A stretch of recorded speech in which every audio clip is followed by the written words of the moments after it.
అందరికీ నమస్కారం. నేను రాయపాటి శైలజ, రాయపాటి సాంబశివరావు గారి తమ్ముడు కూతుర్ని. ఏదైతే నిన్నటి నుంచి మీడియాలో ప్రచారం అవుతుందో రాయపాటి కుటుంబం టీడీపీని వీడిపోతుందనేది దాంట్లో ఎంత మాత్రం వాస్తవం లేదండి. రాయపాటి సాంబశివరావు గారి అబ్బాయి రాయపాటి రంగారావు గారు ఏదైతే ఆ రెసిగ్నేషన్ సమర్పించడం అనేది కేవలం ఆయన వ్యక్తిగతంగా తీసుకున్న నిర్ణయం. దీనికి మా ఫ్యామిలీ వాళ్ళు ఎవరు కూడా సపోర్ట్ లేదు. సరే, రెసిగ్నేషన్తో అయితే మేము కూడా ఎవరు బయటకు వచ్చి మాట్లాడాల్సిన అవసరం ఉండేది కాదు. ఎందుకంటే తనకు అసంతృప్తి ఉంది, సీట్ ఇవ్వలేదు అనే అసంతృప్తి ఉంది కాబట్టి బయటకు వెళ్ళిపోయారు అనుకునేవాళ్ళం. కానీ దాని తర్వాత తను చేసిన చర్యలు కానివ్వండి, మాట్లాడిన మాటలు కానివ్వండి, ఇవన్నీ కూడా మేము అసలు సపోర్ట్ చేయట్లేదు. దానికి మాకు ఎటువంటి సంబంధమే లేదు.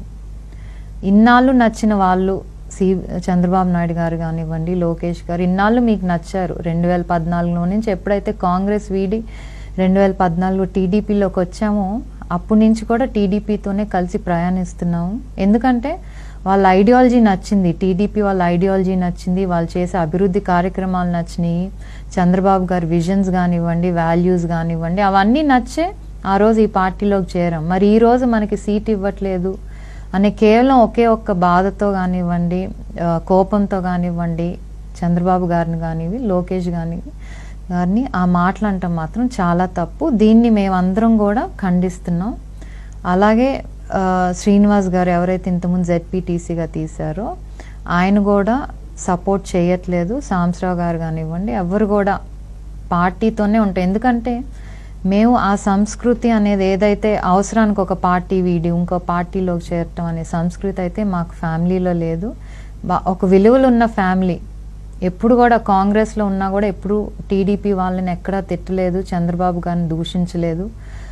ఏ పార్టీ అయినా సరే కేవలం వాళ్ళకి హెల్ప్ చేయటం అనే ఒకే ఒక పాలసీ పెట్టుకున్నారు సాంబశివరావు గారు. అలానే ఇప్పుడు వరకు కూడా కొనసాగారు. దీనివల్ల ఈరోజు ఆయన తీసుకున్న నిర్ణయం వల్ల కానివ్వండి, చేస్తున్న చేష్టల వల్ల కానివ్వండి, నష్టపోయేది ఈరోజు ఫ్యామిలీగా ఆ కుటుంబంకి ఏదైతే ఇన్నాళ్ళ పేరుందో ఆ పేరు నష్టం వస్తే తప్పితే చంద్రబాబు నాయుడు గారు కానివ్వండి, లేకపోతే లోకేష్ గారికి కాదు. సో మేము ఈరోజు బయటకు వచ్చి చెప్పేది ఏంటంటే ఫర్ ఎవర్ మేము టీడీపీతోనే ఉంటాము, చంద్రబాబు నాయుడు గారితోనే ఉంటాం, లోకేష్ గారు వెంటే నడుస్తాం. సో ఎవరు కూడా ఆయన తీసుకున్న నిర్ణయాన్ని ఇది ఫ్యామిలీ మొత్తానికి రుద్దొద్దండి. త్వరలో కూడా మా ఫ్యామిలీ మీడియా ముందుకు వచ్చి ఇదే విషయాన్ని వెల్లడిస్తారు. Thank you.